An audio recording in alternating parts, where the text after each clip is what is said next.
Coronavirus atau dikenal dengan COVID-19 saat ini telah menyebar ke berbagai negara di dunia. WHO, World Health Organization, telah menyatakan COVID-19 merupakan gawat darurat global atau pandemik pada 11 Maret 2020. COVID-19 dilaporkan cukup menular dengan tingkat kematian yang relatif tinggi dan dilaporkan terus meningkat. Indonesia adalah negara terpadat keempat di dunia. Dengan demikian diperkirakan akan sangat menderita dengan adanya pandemi COVID-19 ini.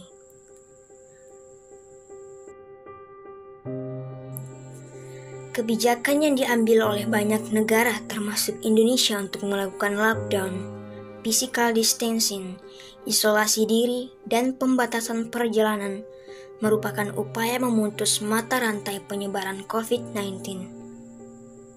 Penyebaran virus ini pada awalnya sangat berdampak pada dunia ekonomi dan sosial, tetapi kini dampaknya dirasakan juga oleh dunia pendidikan. Pandemi COVID-19 telah mempengaruhi semua sistem pendidikan dari tingkat prasekolah, sekolah dasar, sekolah menengah hingga lembaga perguruan tinggi.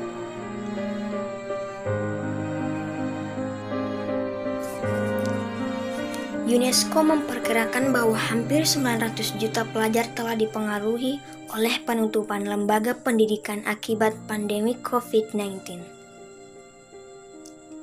Di Indonesia, ujian nasional tingkat dasar dan menengah dihapuskan. Proses penelitian beberapa peneliti termasuk mahasiswa tingkat akhir mengalami banyak perubahan. Kegiatan pertukaran pelajar dan kunjungan studi dihentikan sementara. Physical distancing yang harus diterapkan menyebabkan proses pembelajaran peserta didik dalam kelas harus diubah metodenya menjadi learning from home atau belajar dari rumah. Keputusan pemerintah meliburkan seluruh aktivitas pendidikan membuat pemerintah dan lembaga pendidikan terkait harus memberikan alternatif dan inovasi proses pendidikan bagi peserta didik maupun mahasiswa yang tidak bisa melaksanakan proses pendidikan langsung di lembaga pendidikan. Learning from home merupakan istilah yang dapat diartikan sebagai belajar dari rumah. Menjalankan proses pembelajaran dari rumah sebagai upaya menggantikan proses tatap muka di kelas secara langsung. Istilah ini muncul akibat adanya kebijakan physical distancing yang diterapkan pemerintah selama pandemi COVID-19.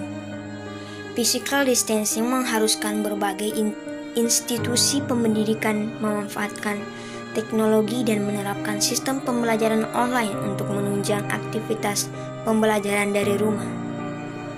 Pemanfaatan internet sebagai media pembelajaran berbasis web merupakan salah satu bentuk e-learning yang dikembangkan oleh berbagai lembaga pendidikan selama pandemi COVID-19. Kunci efektivitas dari sistem pembelajaran daring adalah bagaimana seorang guru tetap kreatif untuk menyajikan pembelajaran daring secara menyenangkan dan mudah dimengerti, sehingga para siswa tidak merasa bosan dan tetap produktif di rumah. Penerapan pembelajaran daring ini menuntut kesiapan bagi kedua belah pihak, baik itu penyedia layanan pendidikan atau pelajar sendiri. Pembelajaran jarak jauh sebenarnya memberikan tantangan tersendiri bagi guru-guru maupun dosen. Tantangan positif tersebut diantaranya adalah: pertama, untuk menunjukkan kemampuan guru dalam memanfaatkan media teknologi dengan presentasi Zoom, penugasan via Google Classroom, dan sebagainya. Kedua, menyajikan pembelajaran yang terencana dan efektif dalam keterbatasan waktu.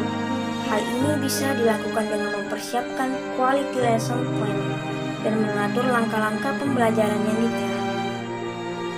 Guru dan siswa dapat menetapkan tujuan pembelajaran sesuai ketersediaan waktu dan memilih materi yang akan disampaikan dengan langkah-langkah yang tepat dan akurat.